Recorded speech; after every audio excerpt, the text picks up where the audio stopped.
আসসালামু আলাইকুম, আমি জিয়াউদ্দিন। আমার ইউটিউব চ্যানেলটিতে আপনাদেরকে স্বাগতম জানাই। আজকে যে ওষুধটা নিয়ে কথা বলবো সেটা হচ্ছে যে টাপনিল ট্যাবলেট 200 mg। তো এই টাপনিল ট্যাবলেট কেন ইউজ করবেন, কেন সেবন করবেন, এর ক্রিয়া প্রতিক্রিয়া, ডোজ, পার্শ্ব প্রতিক্রিয়া, সতর্কতা ইত্যাদি বিষয়ে বিস্তারিত আলোচনা করব। তবে এর আগে বলে নিই, ওষুধ আমরা কমার বেশ সবাই খাই। অনেক সময় মাথা ব্যথা হলেও বা জ্বর হোক, সর্দি হোক, যে কোনো কারণে আমরা ফার্মাসিস্টে গিয়ে যে কোনো একটা ওষুধ আমরা কিন্তু সেবন করে ফেলি, কিন্তু এর যে বিস্তারিত ক্রিয়া প্রতিক্রিয়া, পার্শ্ব প্রতিক্রিয়া, সতর্কতা ইত্যাদি আমরা না জেনেই অনেক সময় সেবন করে ফেলি। তো এই বিষয়ে আমাদেরকে অবশ্যই সতর্কতা অবলম্বন করতে হবে। আর আজকের যেই টপিক টাপনিল ট্যাবলেট 200 mg, এটার বিস্তারিত আলোচনা আশা করি পুরো ভিডিও না টেনে আপনারা দেখবেন এবং আমার ইউটিউব চ্যানেলটি সাবস্ক্রাইব করে পাশে থাকবেন।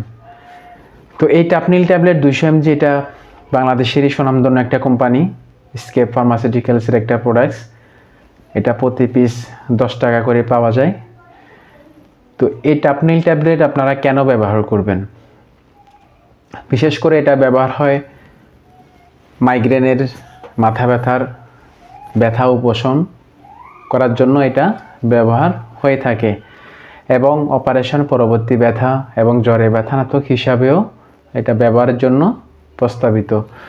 তো আমরা অনেক সময় খুব মাথা ব্যথা যখন হয়, খুব অসহ্য লাগে, প্রচণ্ড মাথা ব্যথা করে, অনেক সময় এটা সহ্য হয় না, অনেক বিরক্তকর একটা বিষয়।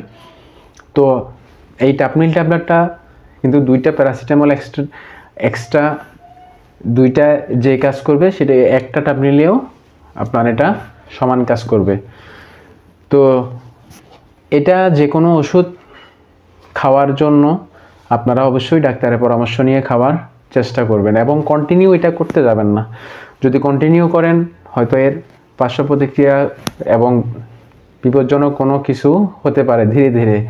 তো অতএব লং টাইম এটা করবেন না। যদি লং টাইম আপনাদের মাথা ব্যথায় ভোগেন তো সেক্ষেত্রে অবশ্যই আপনারা ডাক্তারের পরামর্শ নেবেন। এবং এটার পার্শ্ব প্রতিক্রিয়া কী?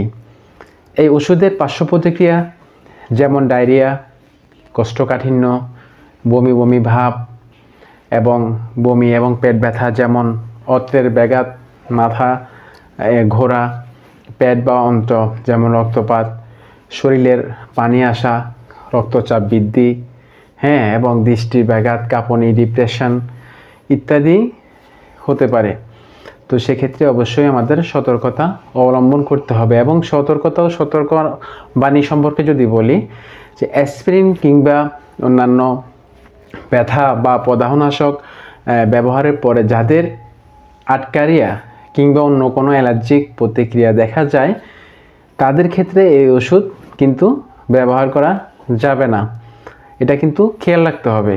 এবং যাদের ডায়াবেটিস, হাঁপানি, মৃগী রোগ, হৃদরোগ, হার্ট ফেলার, উচ্চ রক্তচাপ, এরপরে পেপটিক আলসার, এরপরে বৃক্ক অথবা যকৃতের অক্ষমতা আছে, তাদের ক্ষেত্রে কিন্তু অবশ্যই সতর্কতার সাথে ব্যবহার করতে হবে।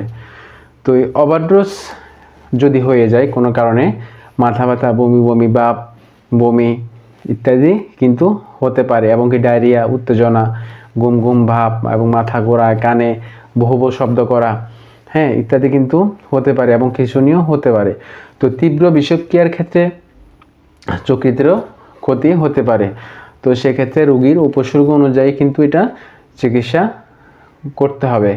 এবং গর্ভাবস্থায় এবং স্তন্যদানকালে এর ব্যবহার যদি বলি, সেক্ষেত্রে গর্ভাবস্থা এবং স্তন্যদানকালে অবশ্যই ডাক্তারের পরামর্শ নিয়ে কিন্তু এটা ব্যবহার করা উচিত। যেহেতু এটা খুব সেন্সিটিভ ব্যাপার, গর্ভকালীন সময় অনেক সময় পেইন হতে পারে, এটা সাধারণ একটা ওষুধ মনে করে কিন্তু হুট করে খেয়ে ফেলা যাবে না। সেক্ষেত্রে অবশ্যই সতর্কতা অবলম্বন করতে হবে। এবং ডোজ এবং এটা কিভাবে সেবন করবেন। তীব্র মাইগ্রেনের ব্যথায় সাধারণত 200 মিলিগ্রাম প্রথম উপসর্গ প্রদর্শিত হলে 1 থেকে 2 ঘন্টা পর আবার এটা পুনরাবৃত্তি হতে পারে। হালকা থেকে মধ্যম ব্যথায় 100 থেকে 200 মিলিগ্রাম দিনে 3 বার এবং বৃক্ষ অসমকার্যকারিতা ডোজ ইত্যাদি সমন্বয় প্রয়োজন হতে পারে। তো এবং শিশুদের কেনা সঠিক ডোজ এখনও এটা কিন্তু প্রতিষ্ঠিত হয়নি। তো সেক্ষেত্রে শিশুদেরকে কিন্তু এটা ব্যবহার করা যাবে না এবং শিশুদের ক্ষেত্রে অবশ্যই এটা সতর্কতা অবলম্বন করতে হবে। তো টলফেনামিক অ্যাসিড, এটা হচ্ছে যে টর্পনিল, এটা টলফেনামিক অ্যাসিডের একটা উপাদানটা হচ্ছে টলফেনামিক অ্যাসিড। এটা খাদ্যের সঙ্গে কিন্তু এই ট্যাবলেটটা গ্রহণ করা উচিত। খাওয়ার সময় বা খাওয়ার পর পর্যাপ্ত পরিমাণ পানি অবশ্যই খেতে হবে এবং বিভিন্ন কারণে ওষুধের তারতম্য হতে পারে, তবে ডাক্তার যেভাবে আপনাকে পরামর্শ দিয়েছেন ঠিক সেভাবে ওষুধটি সেবন করবেন।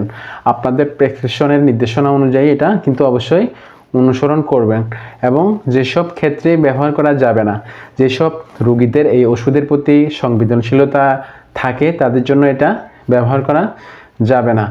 তো এতক্ষণ যে আলোচনা করলাম, অবশ্যই আপনারা যে কোনো ওষুধ সেবনের পূর্বে অবশ্যই একটা রেজিস্টার্ড ডাক্তারের পরামর্শ অনুযায়ী ওষুধ সেবন করবেন।